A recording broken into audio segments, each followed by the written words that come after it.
As we're wrapping up the valuation chapter, there's also the gross rent multiplier. Now at this point, we're running out of steam in this particular chapter. I actually consider the gross rent multiplier to be kind of a subset of the income approach. And as the name would tell you, the gross rent multiplier, the value of the property is based on your gross rents.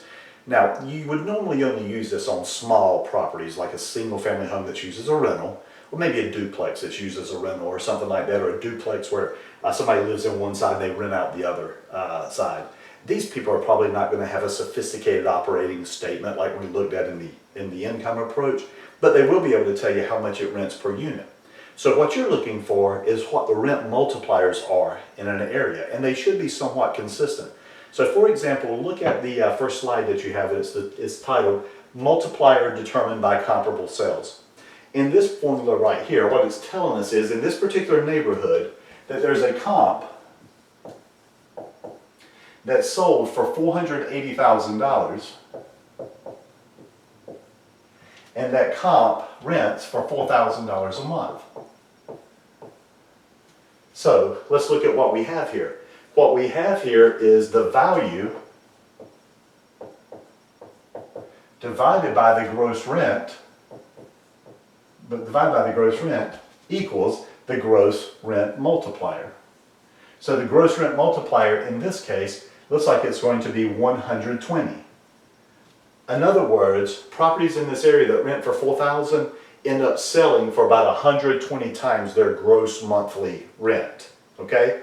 Now bear with me. In this same neighborhood, there is a house that sold for, comp 2, sold for $448,400.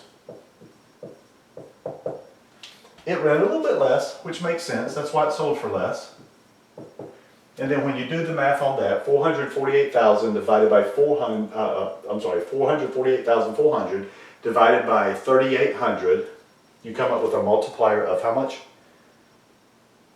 118. 118. All right. And then finally, comp number 3. You get the picture now? Comp number 3. It sold for $487,900.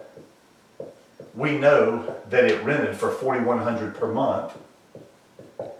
So in this case, the multiplier is going to be 119. Right? I didn't do that one in my head. I cheated. It says so in my notes. Okay.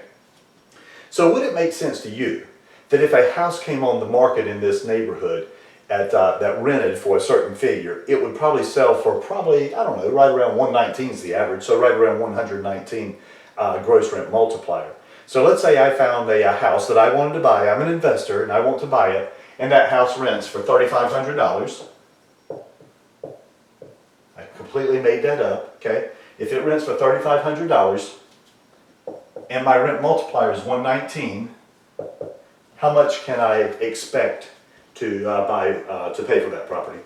$416,500.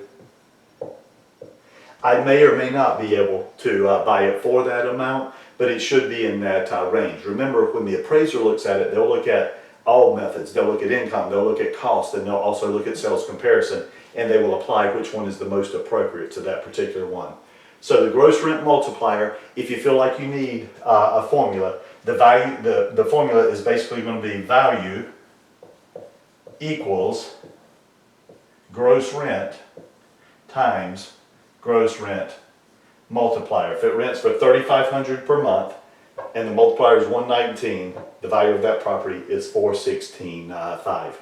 I will tell you, on all of these problems, you know there's always going to be a little bit of a trick. So be careful about multiples. For example, if it's a duplex and it rents for $800 per side, don't forget to say 800 plus 800 and then apply the multiplier to it. This is the gross rent multiplier.